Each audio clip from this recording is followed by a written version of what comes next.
Mengapa negara dengan jumlah muslim terbesar di dunia memiliki lebih dari 40.000 pesantren dan lebih dari 5 juta santri, tetapi sampai hari ini belum mampu menjadi pusat industri halal dunia? Pertanyaan ini bukan hanya untuk didengar, tapi untuk dipikirkan secara kritis. Karena faktanya, ekonomi halal global dengan nilai lebih dari 5 triliun dolar justru masih dikuasai negara-negara non-muslim seperti Jepang, Thailand, Korea Selatan, dan Brasil. Sementara negara-negara muslim, termasuk Indonesia, masih banyak berada pada posisi konsumen, bukan produsen. Padahal, jika kita melihat sejarah Islam, umat Islam dahulu adalah penguasa perdagangan dunia. Dari pedagang Arab yang menyebarkan Islam ke Nusantara, hingga kejayaan ekonomi di masa keemasan peradaban Islam, para ulama besar pun banyak yang merupakan saudagar, bukan hanya ahli ibadah. Rasulullah sendiri adalah seorang pedagang yang jujur dan sukses sebelum mendapat wahyu. Lalu mengapa hari ini potensi ekonomi umat Islam justru tertinggal? Di Indonesia, pesantren adalah lembaga pendidikan Islam terbesar dan paling kuat. Pesantren memiliki jaringan komunitas yang luas, sistem pendidikan yang mapan, dan basis massa yang besar dengan berpegang teguh ajaran Islam. Jika seluruh potensi itu diberdayakan, pesantren seharusnya mampu menjadi pusat ekonomi halal Indonesia. Namun kenyataannya, potensi itu masih jauh dari kata optimal. Apa penyebabnya? Pertama, paradigma pendidikan di banyak pesantren masih terlalu fokus pada aspek keagamaan saja, sehingga santri kurang disiapkan untuk menjadi pelaku ekonomi.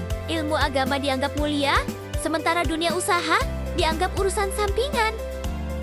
Kedua, santri masih minim akses terhadap teknologi, digital marketing, dan literasi finansial. Di era digital, kemampuan branding, pemasaran online, dan penguasaan platform marketplace sudah menjadi syarat utama untuk bertahan dalam dunia bisnis. Ketiga, UMKM pesantren yang sudah ada sering terkendala soal permodalan, manajemen, dan sertifikasi halal. Banyak produk yang sebenarnya bagus, tetapi tidak mampu masuk pasar yang lebih luas karena kurangnya pengelolaan profesional. Keempat, belum adanya kolaborasi kuat antara pesantren, alumni, pemerintah, dan pelaku usaha muslim. Banyak alumni sukses secara ekonomi, tetapi belum tersambung dengan baik dalam sistem ekonomi pesantren. Akibat dari semua ini, potensi ekonomi pesantren menjadi tertidur. Santri hanya menjadi target pasar, bukan penguasa pasar. Umat Islam hanya membeli, bukan memproduksi.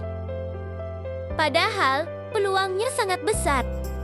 Bayangkan jika dari 40.000 pesantren yang ada, setiap pesantren mampu mencetak 100 wirausahawan santri, maka dalam waktu singkat, Indonesia akan memiliki 4 juta pelaku industri halal baru.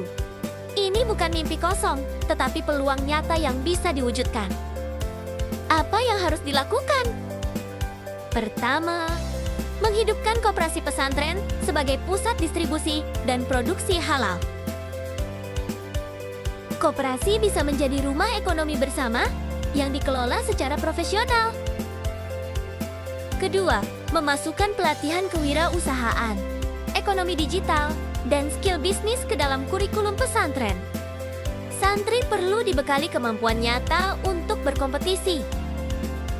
Ketiga, memperkuat UMKM pesantren melalui dukungan permodalan, sertifikasi halal, dan pendampingan bisnis berbasis profesional.